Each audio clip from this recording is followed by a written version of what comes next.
Let's be honest, taxes, they can be a real pain sometimes, especially when you're thinking about retirement or already are retired. But what if I told you that there's this tax issue that a lot of retirees don't even know about? One that could really have an impact on your savings. So if you're interested in that, go ahead and hit that like and subscribe button, because in the deep dive, we're going to be looking into state taxes on Social Security benefits. You might be surprised to hear that 9 states actually tax those benefits in some way, and knowing the rules in those states could make a big difference for your financial security. So let's get right into it. All right, so first up, we're heading to the mountains. We're starting with Colorado. So if you're 65 or older and you live in Colorado, you'll be able to subtract the amount of your Social Security benefits that were subject to federal income tax from your state taxable income in 2024. Sounds pretty good, right? But of course, there's a catch. This deduction only applies if your adjusted gross income is below a certain limit, $75,000 for single filers or $95,000 for married couples filing jointly. So for example, let's say you paid federal taxes on $5,000 of your benefits. Well, you could potentially reduce your Colorado taxable income by that same $5,000. But here's where things get even more interesting. Starting in 2025, this deduction expands to anyone 55 or older, which means even more folks could benefit. But those income limits, those still apply. So keep that in mind if you're thinking about retiring in the Rocky Mountains. Next up, we're going east to Connecticut. In Connecticut, if your adjusted gross income is under $75,000 for single filers, heads of household, and married couples filing separately, or under $100,000 for married couples filing jointly and dependable, you won't pay any state income tax on your Social Security benefits. That's a pretty good deal for folks with lower incomes. But what if you earn a bit more? Well, you still might be able to get a partial exemption. It's definitely worth checking out the specifics. Every dollar counts, especially in retirement. All right, let's go north to Minnesota, where things get a little more complicated. So Minnesota, they also offer exemptions for Social Security benefits, but the rules depend on your income and your filing status. For 2024, if you're married filing jointly and your adjusted gross income is $105,380 or less, your benefits are completely exempt from state taxes. Same thing goes for single filers or heads of household with incomes of $82,190 or less, and those married filing separately with incomes of $52,960 or less. But it gets a little tricky here. If your income is within certain ranges above those thresholds, a portion of your Social Security benefits might be subject to state tax.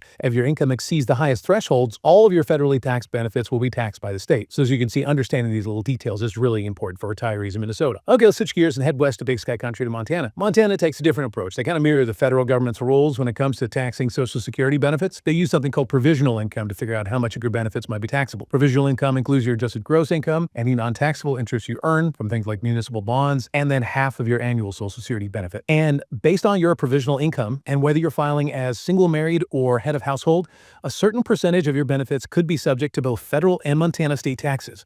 So for example, if you're single and your provisional income is under $25,000, you're good to go. None of your benefits are taxed. But if it's between $25,000 and $34,000, up to 50% of your benefits could be taxed. And if you earn more than $34,000, up to 85% could be taxed. Married couples have different thresholds, so it's really important to look into the specifics for your situation. All right, from the mountains to the desert, we're going to Mexico, land of enchantment. Here things are a little more straightforward. So if you're a single filer with an income under $100,000, your Social Security benefits are totally tax-free. Same goes for married couples filing jointly, heads of household, and qualifying widow or widowers with incomes of $150,000 or less. And if you're married filing separately, you need to have an income of $75,000 or less to enjoy that exemption. So if you're looking for a tax-friendly retirement destination, New Mexico might just be the place for you. Next, we're going up the coast to Rhode Island. Rhode Island throws in a bit of a unique twist. They offer an exemption for up to $20,000 of your Social Security benefits per person, or $40,000 for married couples from state income tax. Sounds pretty good, right? But here's the thing, you need to be at or over your full retirement age to qualify, which for most people today is between 66 and 67. Plus, your federal adjusted gross income needs to be below a certain limit, $101,000 for single adults and heads of household, $126,150 for married couples filing jointly and qualifying widow or widowers, and $101,025 for married couples filing separately. So if you meet all those criteria, you could potentially save a good amount of money on your Rhode Island state taxes. All right, now let's head back west to Utah. In Utah, things are a little different. All Social Security benefits are subject to state income tax, but there is a silver lining. Utah offers a tax credit to help offset the cost. The amount of this credit depends on your filing status and something called your modified adjusted gross income. But don't worry, you can figure all that out using a worksheet from the state. And here's something to keep in mind. There's been some talk about eliminating the Social Security benefit tax in Utah completely, but no one's really sure what's going to happen with that. So if you live in Utah or you're thinking about moving there, definitely keep an eye out for any changes because they could have a big impact on your retirement finance. Our next stop is Vermont. Vermont's known for its beautiful scenery, and as we'll see, it's pretty tax-friendly for some retirees. If your adjusted gross income is under $50,000 for single filers, heads of household, and married couples filing separately, or under $65,000 for those filing jointly and last, you won't have to pay any state income tax on your Social Security benefits. But what if you make a little more than that? Well, don't worry. Vermont also offers a partial credit for married couples filing jointly with incomes between $65,019 and $74,999, and for other filers with incomes between $50,001 and $59,999. So even if you don't qualify for a full exemption, you might still be able to reduce your tax bill. Finally, we're going south to West Virginia. West Virginia is phasing out its state income tax on Social Security benefits benefit. So in 2024, if your adjusted gross income is $50,000 or less for single filers or $100,000 or less for joint filers, you won't pay any state income tax on your benefits. And if you earn more than that, you'll still get a break. 35% of your benefits are exempt from state income tax. And here's the best part: in 2025, that exemption increases to 65%, and by 2026 and beyond, West Virginia plans to get rid of the tax on Social Security benefits completely. So if you're a retiree in West Virginia, you've got something to look forward to.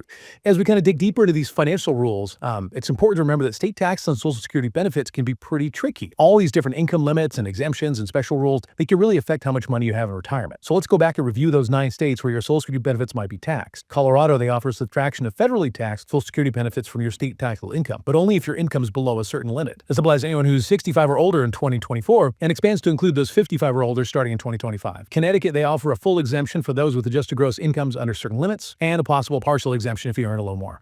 Then there's Minnesota. They've got like a multi-level system of exemptions and taxes where the amount of your benefits that's taxed depends on your income and filing status.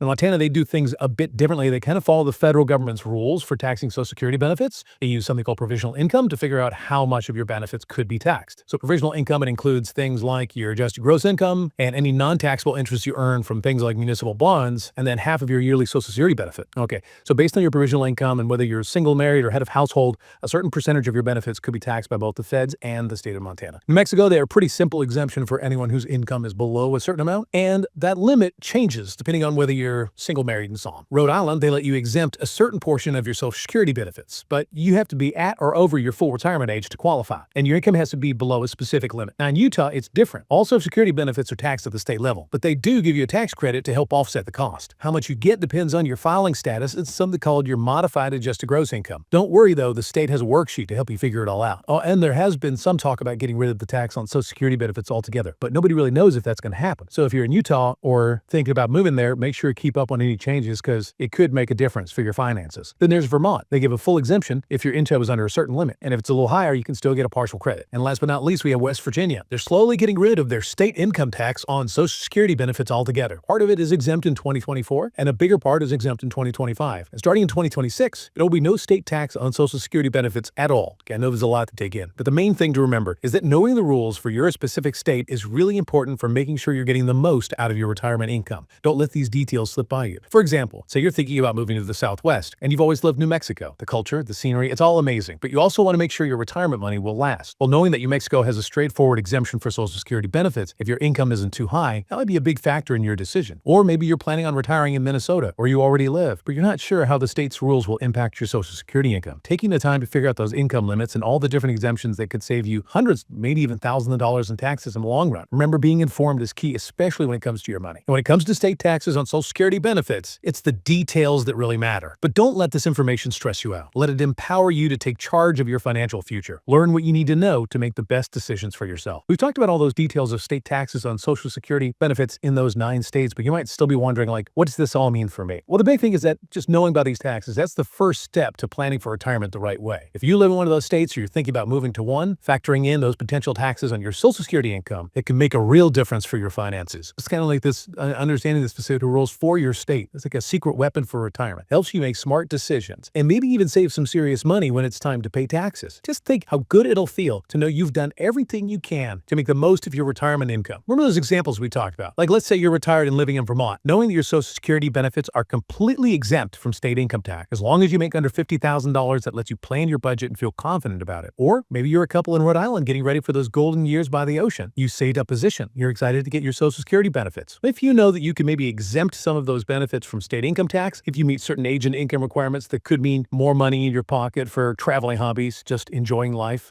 But it's not just about knowing the rules. It's about actually using that knowledge to do something. If you're not really sure how your state's rules apply to your repentance, don't be afraid to talk to a tax advisor, someone who knows their stuff. They can help you understand all the complicated parts and make sure you're taking advantage of any deductions or credits you qualify for. Think of it as investing in your financial future. So this deep dive into state taxes on Social Security benefits, this has just been one piece of the whole retirement planning puzzle. As you start this new chapter, remember to stay informed, plan ahead, and never be afraid to ask questions, because knowledge really is the key to a happy and financially secure retirement. And hey, if you found this deep dive helpful, don't forget to like and subscribe to our channel for more deep dives on topics you care about. Thanks for joining us, and we'll see you next time.